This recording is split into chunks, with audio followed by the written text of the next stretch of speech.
والله ما طلعت شمس ولا غربت إلا وأنت في قلبي.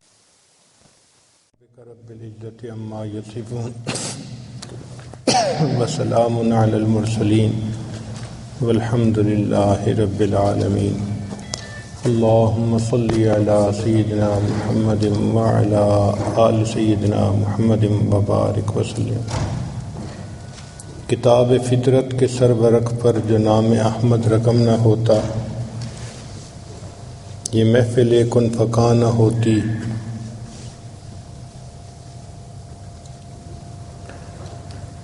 اللہ کے حبیب صلی اللہ علیہ وسلم اس کائنات میں جہانوں کے لیے رحمت بنا کر تشریف لائے.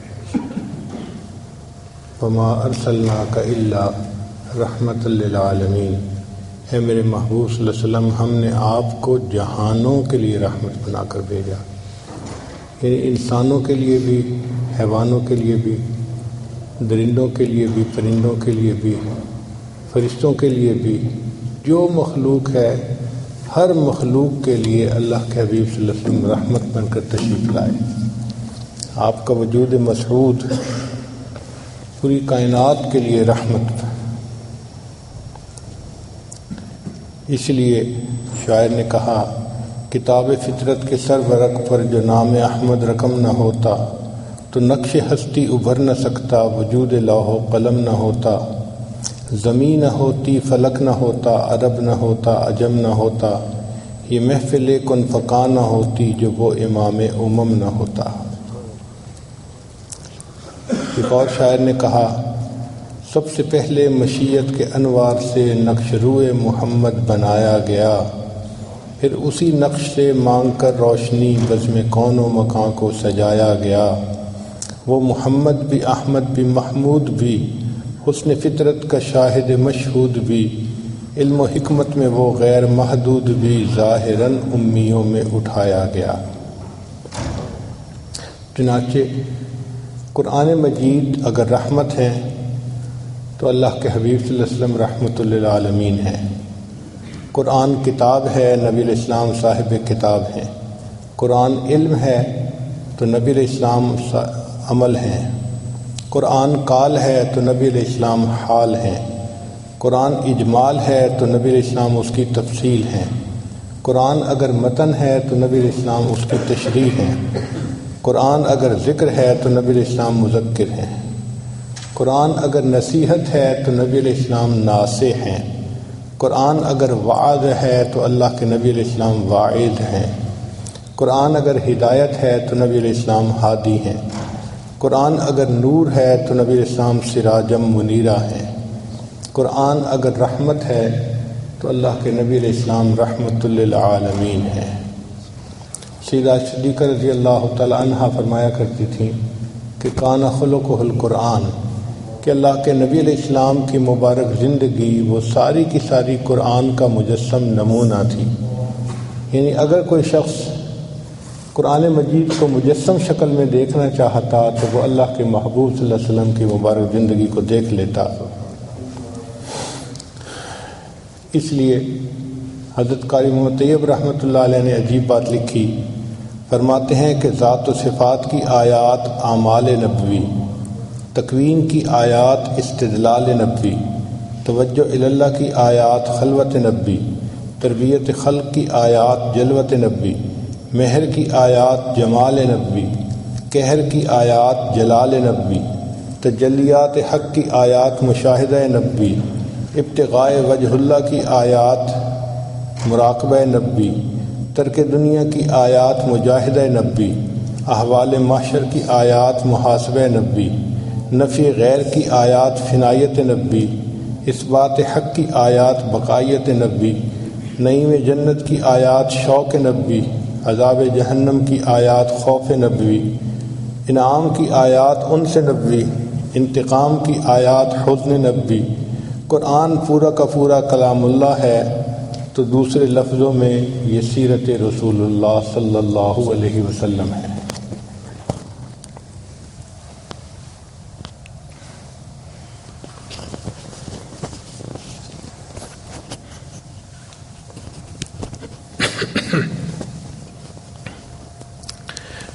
جس محبوب صلی اللہ علیہ وسلم کے حسن و جمال کے تذکرے اللہ رب العزت نے کیے ہوں اور جن کے ذکر کو انہوں نے بلند فرمایا ہو، ان کی شان میں ہم خطا کار اور گناہ گار کیا کہہ سکتے ہیں؟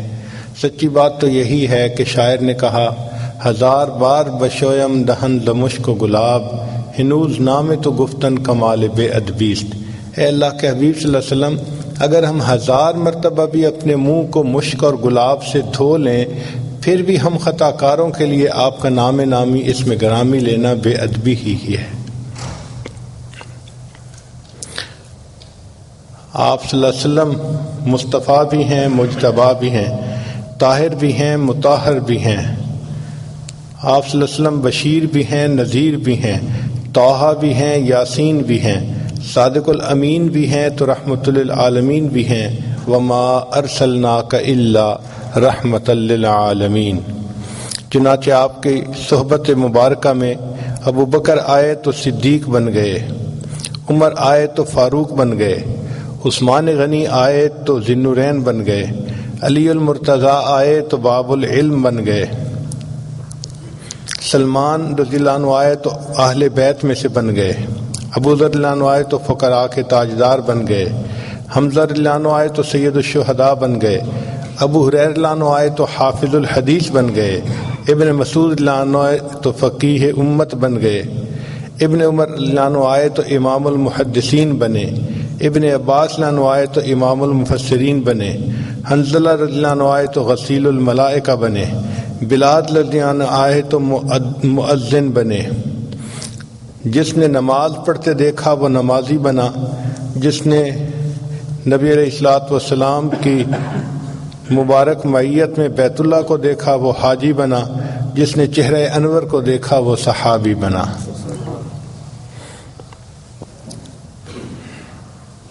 خود نہ تھے جو راہ پر اوروں کے ہادی بن گئے، وہ کیا نظر تھی جس نے مردوں کو مسیحا کر دیا۔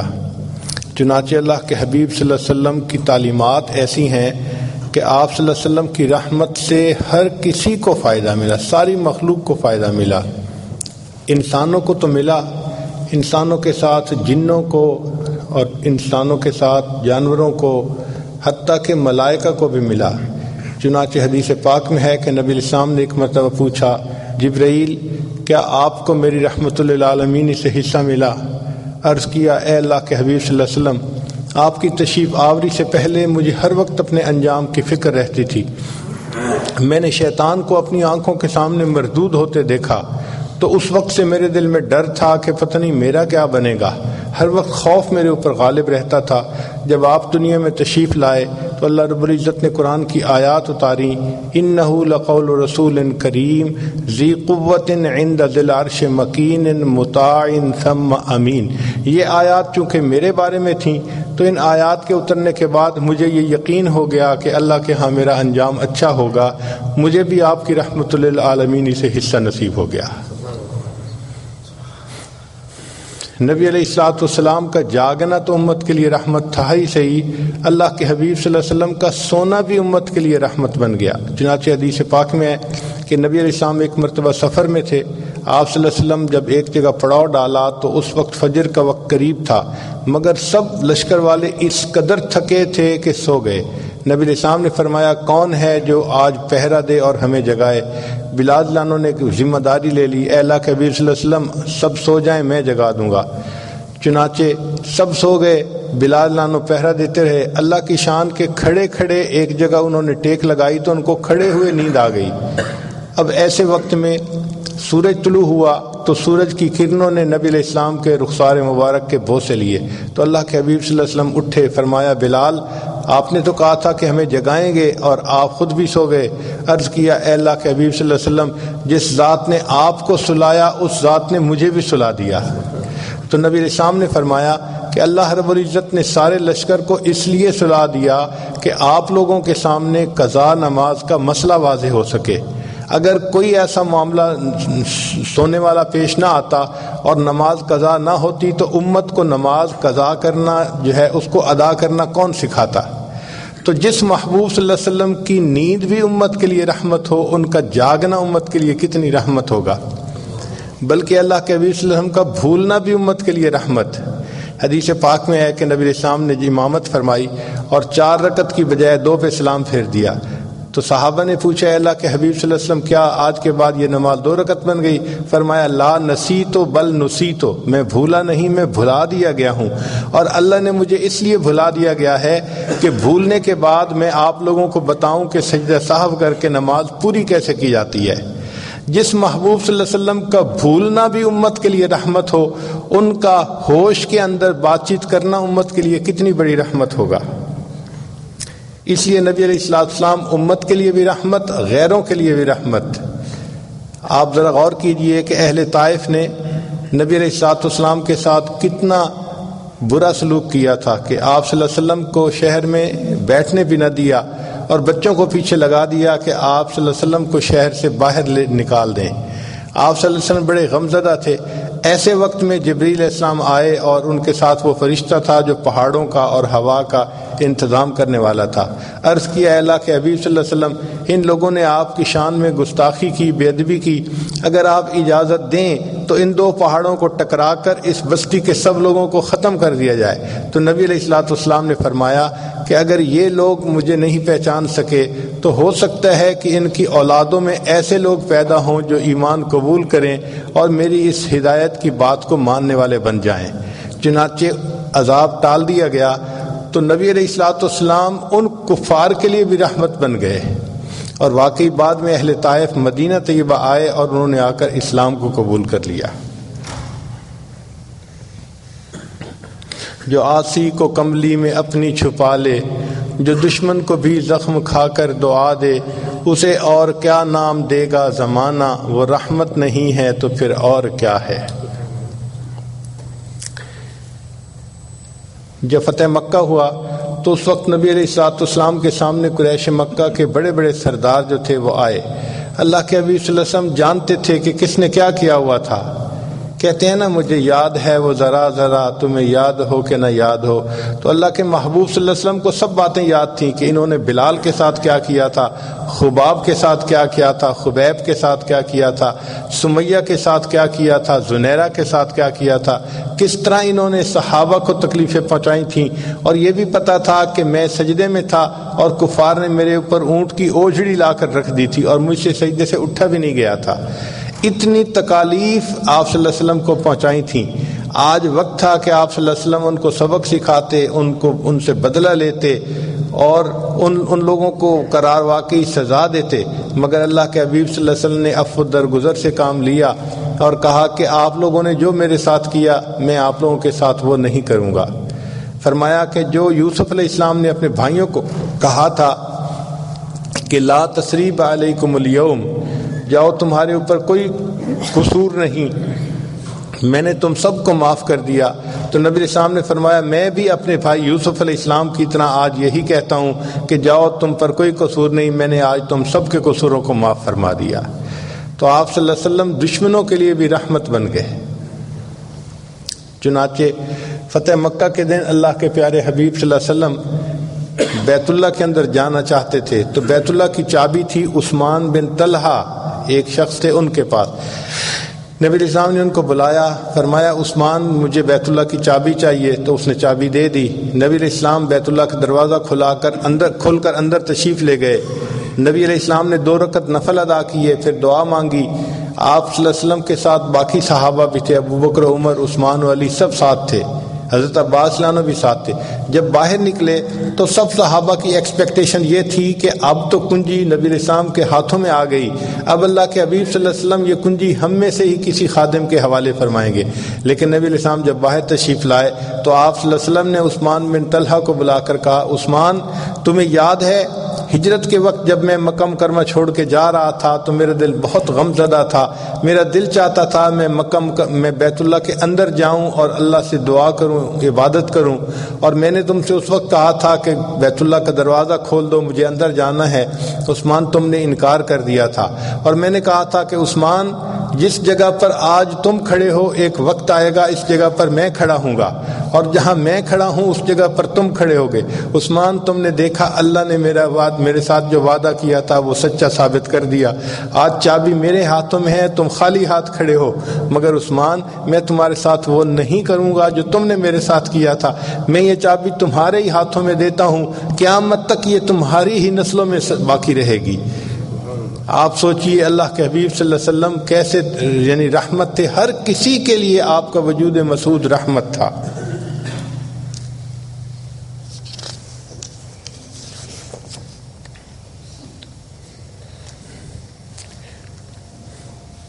آپ صلی اللہ علیہ وسلم جنوں کے لیے بھی رحمت بن گئے، چنانچہ جنوں نے بھی نبی علیہ السلام کی خدمت میں حاضر ہو کر کلمہ پڑھا۔ اس کا تذکرہ قرآن مجید میں بھی ہے کہ جن آئے اور کہنے لگے انصتوا انا سمعنا منادیا ینادی للایمان ان آمنوا بربکم فآمنا۔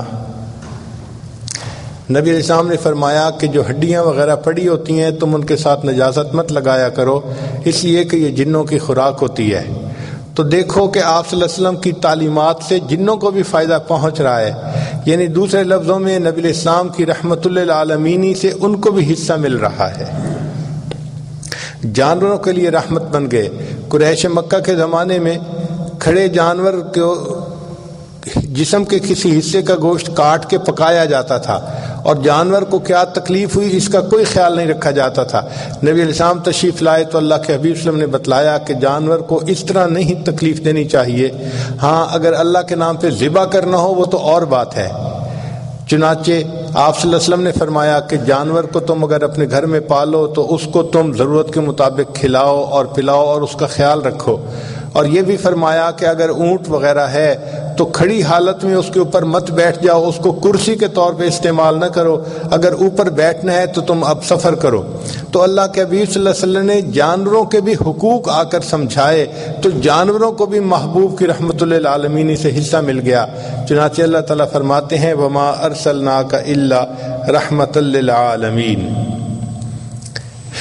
نباتات کو بھی حصہ ملا۔ نبی السلام نے فرمایا کہ بلا وجہ کسی درخت کے پتے کاٹنا یا شاخ کاٹنا یہ اچھا نہیں، اور یہ بھی فرمایا کہ بھئی اگر تم درخت لگا سکتے ہو تو تمہیں اس درخت کے لگانے کے بدلے اللہ تعالیٰ کی طرف سے اجر اور ثواب ملے گا۔ تو دیکھیے کہ درختوں کو لگانے کا حکم دیا اور کاٹنے سے منع فرمایا، بلا ضرورت جو کاٹ دیا جاتا ہے۔ تو گویا درختوں کو بھی نبی علیہ السلام کی تعلیمات سے پروٹیکشن مل گئی، یعنی ان کو بھی نبی علیہ السلام کی رحمت للعالمین سے حصہ ملا۔ فرمایا وما ارسلناک الا رحمت للعالمین۔ اگر ہم انسانوں کو دیکھیں تو معاشرے کے ہر فرد کو نبی علیہ السلام کی رحمت للعالمین سے حصہ ملا۔ فرض کرو گھر کے اندر ماں کا ایک درجہ ہوتا ہے، تو نبی علیہ الصلوۃ والسلام نے فرمایا کہ الجنت تحت اقدام امہاتکم، جنت تمہارے لیے ماں کے قدموں کے نیچے ہے۔ ماں کی یہ عظمت نبی علیہ الصلوۃ والسلام نے آ کر بتائی، اس سے پہلے دنیا عظمت نہیں جانتی تھی، بلکہ زمانے جاہلیت میں کفار کا تو یہ حال تھا کہ باپ فوت ہوتا تھا تو ماں باقی مال کی وراثت کی طرح بچوں میں تقسیم ہوتی تھی، تو بچے اپنی ماں سے خود نکاح کر لیا کرتے تھے۔ آپ ذرا غور کیجئے کہ اس وقت ماں کا کیا حال تھا۔ نبی علیہ السلام نے آ کر ماں کی شان کتنی سمجھائی اور بتائی کہ بھئی تم اس کی خدمت کرو گے تو تمہیں اپنے اللہ رب العزت کی رضا نصیب ہوگی۔ تو ماں کو بھی نبی علیہ السلام کی رحمت للعالمین سے حصہ ملا، پھر والد کو بھی حصہ ملا۔ اس لیے نبی علیہ السلام نے فرمایا جس شخص نے اپنے والد کے چہرے پر محبت کی ایک نظر ڈالی، اس کے بدلے اللہ تعالیٰ اس کو ایک حج یا ایک عمرے کا ثواب عطا فرمائیں گے۔ دنیا باپ کا مقام نہیں جانتی تھی، یہ مقام کس نے آ کر دنیا کو بتایا؟ اللہ کے محبوب صلی اللہ علیہ وسلم نے بتایا۔ چنانچہ فرمایا کہ تمہارے والد کی رضا میں تمہاری رضا اللہ کی رضا ہے، اور والد کی ناراضگی میں تمہارے رب کی ناراضگی ہے۔ پھر اللہ کے حبیب صلی اللہ علیہ وسلم کی رحمت للعالمین سے گھر کے باقی افراد کو بھی حصہ ملا۔ مثال کے طور پر اولاد کو بھی حصہ ملا۔ نبی علیہ السلام نے فرمایا کہ جب باپ اپنے بچے کو محبت سے بوسہ دیتا ہے تو ریح الولد میں ریح الجنہ، یہ جو بچے کی مہک وہ سونگتا ہے، اللہ تعالیٰ اس کے بدلے اس کو جنت کی مہک سونگنے کی توفیق عطا فرمائیں گے۔ تو اولاد کو بھی نبی علیہ السلام کی رحمت للعالمین سے حصہ مل رہا ہے، بیٹی کو بھی حصہ ملا، بیٹے کو بھی حصہ ملا۔ چنانچہ نبی علیہ السلام کی خدمت میں ایک صحابی حاضر ہوئے، انہوں نے ایک چھوٹی سی بچی کو اٹھایا ہوا تھا، اس کو پیار کر رہے تھے مگر آنکھوں میں آنسو تھے۔ نبی علیہ السلام نے پوچھا کہ کیا معاملہ ہے کہ تم اس بچی کو پیار بھی کر رہے ہو اور تم رو بھی رہے ہو؟ اے اللہ کے حبیب صلی اللہ علیہ وسلم، زمانے جاہلیت میں نے بہت بڑا گناہ کر لیا کہ مجھے گھر میں بیٹی کا پیدا ہونا بہت ناپسند تھا۔ میں نے اپنی بیوی کو کہا ہوا تھا کہ اگر میرے ہاں بیٹی پیدا ہوئی تو میں اس کو زندہ دفن کر دوں گا۔ میں تجارتی سفر پہ چلا گیا تھا، واپسی پہ میرے پیچھے میرے ہاں جو ہے وہ بیٹی کی ولادت ہوئی، مگر میری بیوی نے میری بیٹی کو اپنی بہن کے ہاں بھجوا دیا۔ جب میں واپس آیا تو مجھے اس نے کہا کہ میرے ہاں بیٹی ہوئی تھی اور میں نے اس بیٹی کو نمٹا دیا، تو میں مطمئن ہو گیا کہ چلو بچی کو میں نے دیکھا بھی نہیں۔ وہ بیٹی جو تھی میری بیوی کے بہن کے گھر یعنی سالی کے گھر پلتی رہی، حتیٰ کہ تھوڑی بڑی ہو گئی تو وہ ماں اس کو لے کے آتی ہمارے گھر میں، تو میں اس کو اپنی بیوی کی بہن کی بیٹی ہی سمجھتا۔ وہ بچی ذرا بڑی ہوئی، میرے ساتھ معانست کرتی، محبت کا اظہار کرتی، مجھے بھی اچھی لگتی، کبھی میری گود میں آ جاتی، میں اسے اٹھا لیتا، میں اسے پیار کرتا، حتیٰ کہ وہ بچی چلنے کے قابل ہو گئی تو مجھے اس بچی کے ساتھ ایک محبت کا تعلق بن گیا۔ میں اس کو مس بھی کرتا اور کئی مرتبہ پوچھتا کہ میں نے اس کو نہیں دیکھا، وہ کہاں ہے۔ جب میری بیوی کو یقین ہو گیا کہ اب ان کو اس بچی کے ساتھ محبت ہو گئی، ایک دن اس نے یہ ڈسکلوز کیا کہ بھئی یہ تو ہماری بیٹی ہے، میں نے اپنی بہن کے گھر بھیج دیا تھا کہ آپ اس کو دفن نہ کر سکیں۔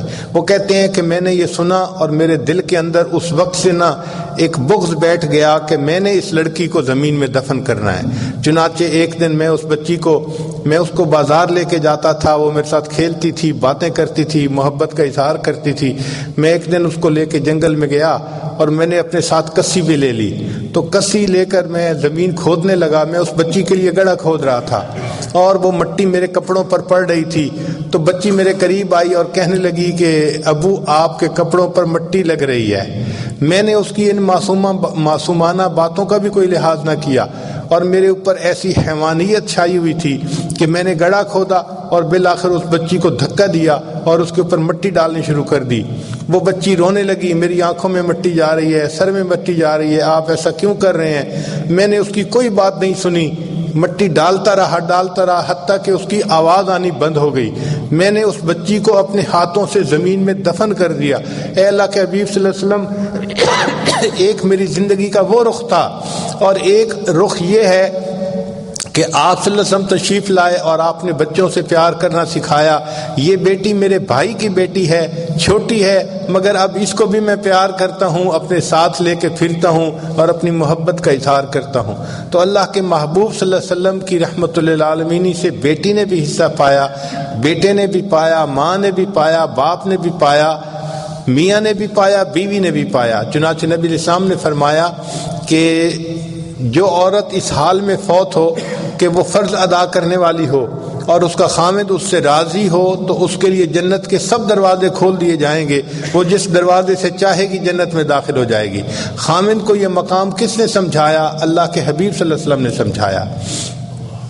تو خامد کو بھی رحمت للعالمین سے حصہ ملا، وما ارسلناک الا رحمت للعالمین، اور بیوی کو بھی حصہ ملا۔ چنانچہ زمانے جاہلیت میں بیویوں کے ساتھ بہت برا سلوک کیا جاتا تھا، یہاں تک کہ اگر جو ہے وہ خامد کی وفات ہو جاتی تھی تو بیوی کو منحوس سمجھا جاتا تھا اور اس کو شہر میں رہنے نہیں دیا جاتا تھا، بلکہ مکہ کے باہر الگ تھلگ کچھ کمرے بنے ہوئے تھے، اس کو وہاں بھیج دیا جاتا تھا کہ یہ منحوس عورت ہے، یہ اس آبادی میں رہنے کے قابل نہیں ہے۔ حالانکہ خامد کی موت اس کی قسمت کے معاملہ ہے، عورت کا اس میں کیا قصور ہے، مگر اس عورت پر الزام لگایا جاتا تھا۔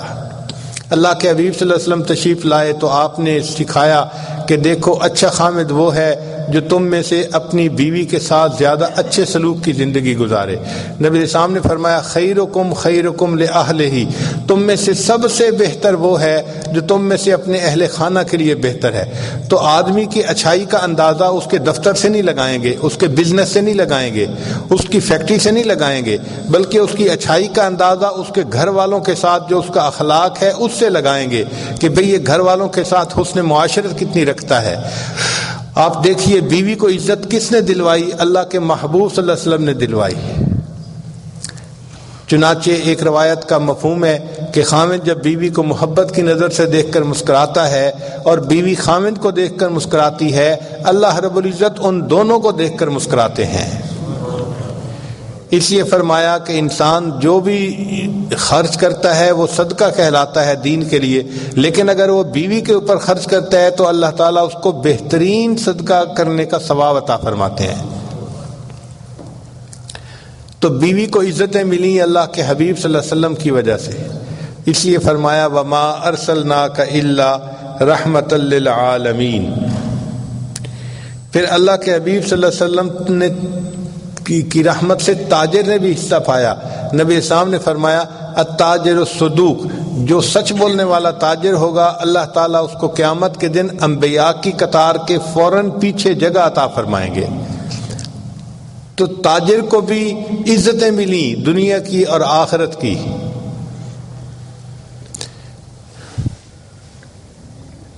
مزدور نے بھی نبی علیہ السلام کی رحمت للعالمین سے حصہ پایا۔ حدیث پاک میں ہے کہ نبی علیہ السلام کے پاس ایک صحابی آئے، انہوں نے مصافحہ کیا۔ نبی علیہ السلام نے دیکھا کہ ان کے ہاتھ بہت سخت ہے، یعنی اس میں گٹے پڑے ہوئے تھے۔ تو محبوب صلی اللہ علیہ وسلم نے پوچھا کہ آپ کے ہاتھ کو کیا ہوا؟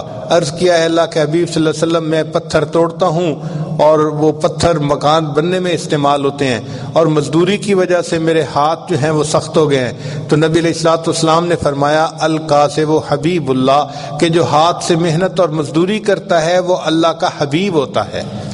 تو دیکھو مزدور کو بھی عزت مل رہی ہے۔ دنیا مزدور کو احترام نہیں دیتی، کم نظر سے دیکھتی ہے۔ اللہ کے حبیب صلی اللہ علیہ وسلم نے بتلایا کہ نہیں، مزدور جو ہوتا ہے وہ اللہ کا حبیب ہوتا ہے، اللہ کا محبوب ہوتا ہے، اللہ کا دوست ہوتا ہے۔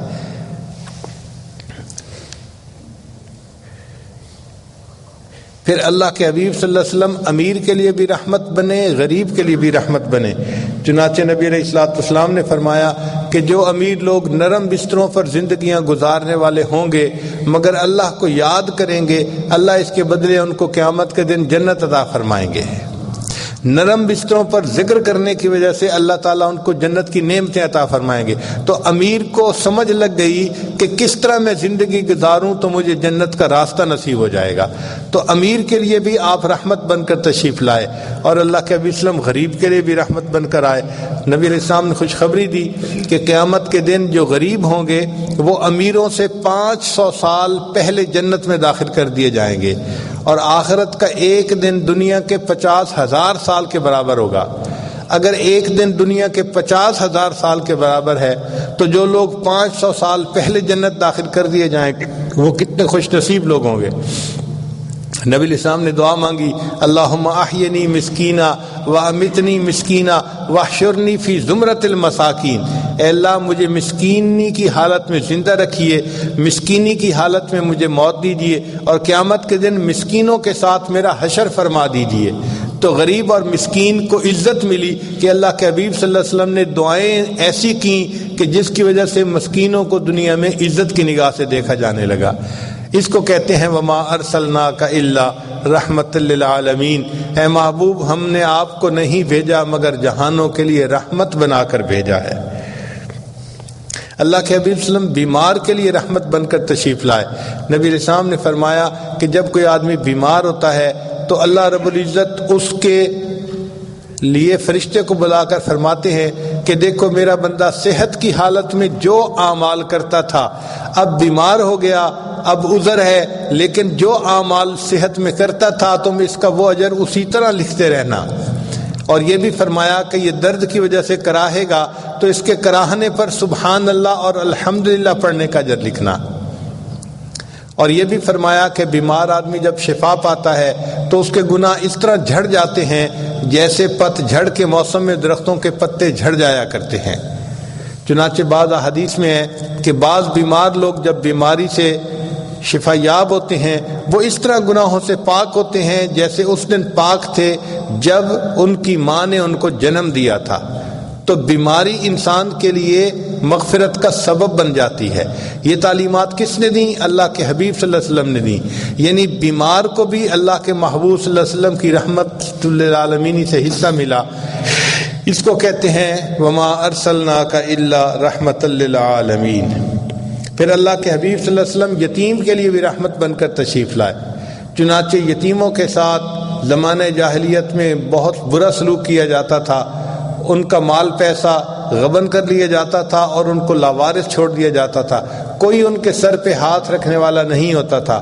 اللہ کے حبیب صلی اللہ علیہ وسلم نے تعلیمات دیں اور فرمایا کہ جو یتیم کی کفالت کرے گا اس کے سر پر شفقت کا ہاتھ رکھے گا، ہاتھ کے نیچے جتنے بال ہوں گے اتنے بالوں کے برابر نیکیاں اس کے نام اعمال میں لکھی جائیں گی۔ بلکہ حدیث پاک میں مشہور واقعہ ہے کہ عید کے دن نبی علیہ السلام عیدگاہ کی طرف تشریف لے چلے تو آپ صلی اللہ علیہ وسلم جب گلی میں پہنچے تو کچھ بچے نہائے دھوئے اچھے کپڑے پہنے آپس میں خوش خوش کھیل رہے تھے۔ آپ صلی اللہ علیہ وسلم نے سلام فرمایا اور آگے تشریف لے گئے۔ ذرا آگے گئے تو ایک بچے کو دیکھا جو بہت ہی غمزدہ اکیلا بیٹھا ہوا تھا، تو محبوب صلی اللہ علیہ وسلم کھڑے ہو گئے، پوچھا کہ تم اکیلے کیوں ہو، دوسروں کے ساتھ کھیلتے کیوں نہیں؟ اس نے کہا اے اللہ کے حبیب صلی اللہ علیہ وسلم میں یتیم مدینہ ہوں، میرے والد صاحب فوت ہو گئے، کوئی نہیں جو میرے لیے کپڑے لاتا اور میری والدہ مجھے نہلا دھلا کر کپڑے پہناتی، میں اس وقت لاوارث ہوں تو اس لیے میں تنہا بیٹھا اپنے والد کو یاد کر رہا ہوں۔ نبی علیہ السلام نے اسے فرمایا اچھا تم میرے ساتھ آؤ۔ وہ بچہ ساتھ چلا۔ اللہ کے حبیب صلی اللہ علیہ وسلم عیدگاہ جانے کی بجائے واپس اپنے گھر تشریف لے آئے اور عائشہ صدیقہ رضی اللہ عنہا سے فرمایا کہ حمیرہ اس بچے کو نہلا دو۔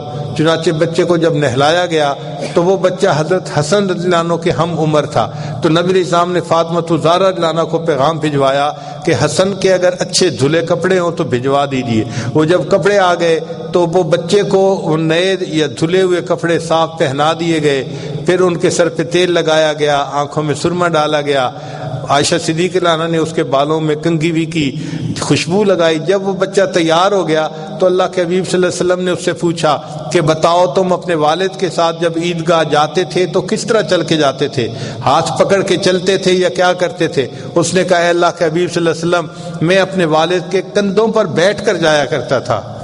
نبی علیہ السلام زمین پر بیٹھ گئے اور اس بچے کو فرمایا کہ آؤ تم میرے کندھے پر بیٹھ جاؤ۔ سبحان اللہ، یہ ہے رحمت للعالمین۔ وہ بچہ کندھے پر بیٹھ گیا، نبی علیہ السلام اس کو اٹھا کر پھر واپس جو ہے گلی میں تشریف لائے۔ اب وہ بچے جو کھیل رہے تھے انہوں نے دیکھا پہلے یہی بچہ تنہا الگ بیٹھا تھا، اب یہ نہایا دھو کر نبی علیہ السلام کے مبارک کندھوں پر بیٹھ رہا ہے۔ تو ان بچوں نے آنکھوں میں ایک دوسرے سے گفتگو کی اور بات چیت کی، پوچھا کہ کیا معاملہ ہے، تو اس بچے نے خوش ہو کر کہا کہ مجھے اللہ کے محبوب صلی اللہ علیہ وسلم نے اپنا بیٹا بنا لیا۔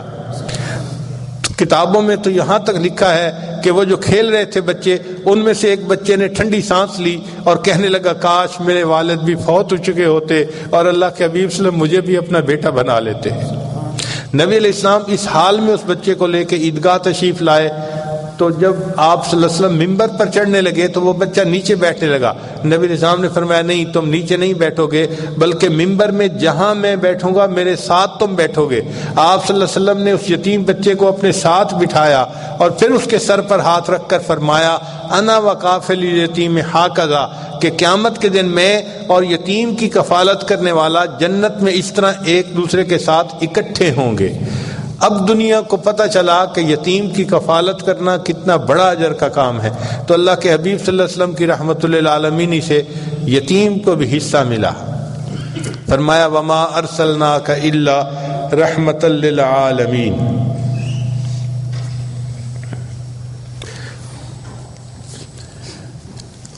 اللہ کے حبیب صلی اللہ علیہ وسلم کی تعلیمات سے نوجوانوں کو بھی حصہ ملا۔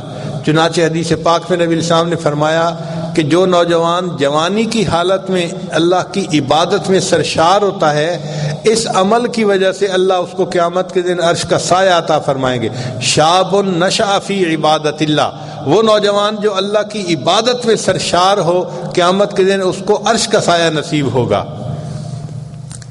نبی علیہ السلام کی تعلیمات سے بوڑھے کو بھی حصہ ملا. پہلے وقتوں میں بوڑھے کی کوئی عزت قدر نہیں ہوتی تھی، کوئی اس کو کوئی اہمیت نہیں دیتا تھا، لیکن اللہ کے حبیب صلی اللہ علیہ وسلم نے فرمایا کہ ان من اجلال اللہ تعالی ذی الشیبۃ فی الاسلام، کہ جس شخص کے بال اسلام میں یعنی کلمہ پڑھتے پڑھتے سفید ہو گئے ہوں، جو شخص ایسے بندے کا احترام کرے گا ایسا ہی ہے کہ اس نے اپنے اللہ کا احترام کیا. آپ بتائیے کہ دنیا میں کون سا معاشرہ ہے جو کسی بوڑھے کا اتنا احترام بتلاتا ہو؟ کوئی مذہب اتنا نہیں بتلاتا، کوئی معاشرہ اتنا نہیں بتلاتا. اگر یہ تعلیمات دیں تو اللہ کے محبوب صلی اللہ علیہ وسلم نے دیں. وما ارسلناک الا رحمت للعالمین، اے محبوب ہم نے آپ کو جہانوں کے لیے رحمت بنا کر بھیجا ہے.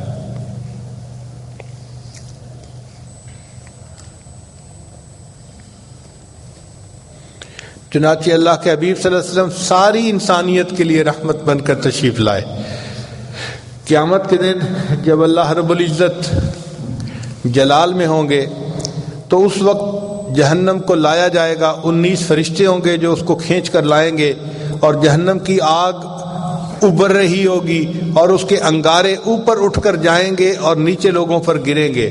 امام غزالی رحمۃ اللہ لکھتے ہیں کہ انبیاء میں سے کوئی نبی ایسا نہیں ہوگا جس کے دل میں یہ خوف نہ ہو کہ یہ انگارے کہیں میرے اوپر نہ آ کر گر جائیں. انبیاء بھی غمزدہ ہوں گے، نفسی نفسی کہہ رہے ہوں گے. اس وقت اللہ کے حبیب صلی اللہ علیہ وسلم کے پاس انبیاء آئیں گے اور کہیں گے کہ آپ اللہ کے محبوب ہیں، آپ سب کی شفاعت کیجئے کہ اللہ تعالیٰ حساب فرما لیں تاکہ ہم اس مشکل جو ہے وہ کیفیت سے بچ جائیں. تو اللہ کے حبیب صلی اللہ علیہ وسلم فرماتے ہیں اس وقت اللہ تعالیٰ مجھے مقام محمود عطا فرمائیں گے. میں اللہ کے عز سے وہاں پہنچوں گا اور اللہ کے سامنے سجدہ کروں گا، اور میں اللہ کی ایسی تعریف کروں گا کہ جو تعریف نہ پہلے کسی نے کی ہوگی نہ بعد میں کسی نے کی ہوگی. حتیٰ کہ اللہ رب العزت کو میرے اوپر پیار آئے گا. اللہ تعالیٰ فرمائیں گے یا محمد، اے میرے محبوب صلی اللہ علیہ وسلم، ارفع رأسک، اپنے سر کو اٹھا لیجئے، سل تعطا، آپ بتائیے چاہتے کیا ہیں، جو کہیں گے آپ کی بات کو ہم پورا کر دیں گے. تو اللہ کے حبیب صلی اللہ علیہ وسلم اس وقت کہیں گے اے اللہ اپنے بندوں کا حساب لے لیجئے، چونکہ اس طرح اس حالت میں بندوں کا کھڑے ہونا اتنی دھوپ میں یہ بہت مشکل ہے. پھر اللہ رب العزت کی جو جلال ہوگا وہ اللہ کے جمال میں تبدیل ہو جائے گا، اور پھر اللہ تعالیٰ جمال کے ساتھ ساری مخلوق کا حساب لیں گے. تو ساری مخلوق کو نبی علیہ السلام کی رحمت للعالمین سے حصہ ملے گا، انبیاء کو بھی ملے گا اور پہلی امتوں کو بھی ملے گا، اور اس امت کو تو ضرور ملے گا. چنانچہ نبی علیہ السلام نے فرمایا کہ اللہ رب العزت نے ہر نبی علیہ السلام کو ایک ایسی دعا مانگنے کا اختیار دیا کہ جیسی مانگی جائے گی وہ قبول کر لی جائے گی. چنانچہ ابراہیم علیہ السلام نے مانگی، نوح علیہ السلام نے مانگی، باقی انبیاء نے مانگی. تو ایک صحابی نے پوچھا اے اللہ کے حبیب صلی اللہ علیہ وسلم آپ کو بھی اختیار ملا؟ نبی علیہ السلام نے فرمایا ہاں مجھے بھی اختیار ملا. اے اللہ کے حبیب صلی اللہ علیہ وسلم آپ نے کون سی دعا مانگی؟ نبی علیہ السلام نے فرمایا میں نے کوئی دعا نہیں مانگی، میں نے اس دعا کو قیامت کے دن کے لیے ذخیرہ چھوڑ دیا. قیامت کے دن میں وہ دعا مانگوں گا اور میں اس وقت تک جنت میں نہیں جاؤں گا جب تک میری امت میرے ساتھ جنت میں نہیں جائے گی. اس کو کہتے ہیں رحمت للعالمین. وما ارسلناک الا رحمت للعالمین، اے محبوب ہم نے آپ کو جہانوں کے لیے رحمت بنا کر بھیجا ہے. آپ صلی اللہ علیہ وسلم نیکوں کے لیے تو رحمت ہیں ہی، گناہ گاروں کے لیے بھی رحمت بن کر تشریف لائے. چنانچہ گناہ گاروں کی آپ شفاعت فرمائیں گے. نبی علیہ السلام نے فرمایا اللہ رب العزت نے مجھے اختیار دیا اے محبوب صلی اللہ علیہ وسلم اگر آپ چاہیں میں آپ کی آدھی امت کو بے حساب جنت بھیج دوں گا، اور اگر آپ چاہیں تو جتنوں کی آپ سفارش کریں گے میں ان کو جنت میں بھیجوں گا. نبی علیہ السلام نے فرمایا فاخترت الشفاعہ، میں نے شفاعت کو اختیار کر لیا اس لیے کہ میری شفاعت سے آدھی سے زیادہ امت کے لوگ جنت میں جائیں گے. وما ارسلناک الا رحمت للعالمین، اے محبوب صلی اللہ علیہ وسلم ہم نے آپ کو جہانوں کے لیے رحمت بنا کر بھیجا۔ حدیث پاک میں ہے نبی اسلام فرماتے ہیں کہ میرے لیے قیامت کے دن ایک نور کا ممبر لایا جائے گا اور مجھے کہا جائے گا کہ اس کے اوپر بیٹھ جائیں۔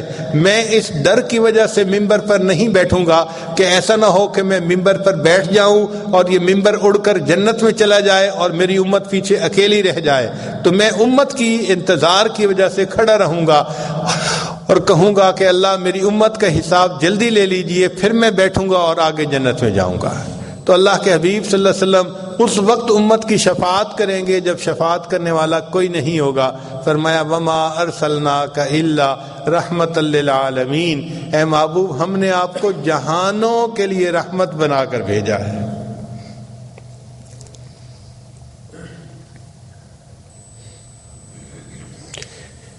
علامہ اقبال نے کیا خوبصورت شعر کہا، تو غنی از ہر دو عالم من فقیر، اے اللہ آپ دو عالم سے غنی ہیں اور میں تو فقیر ہوں۔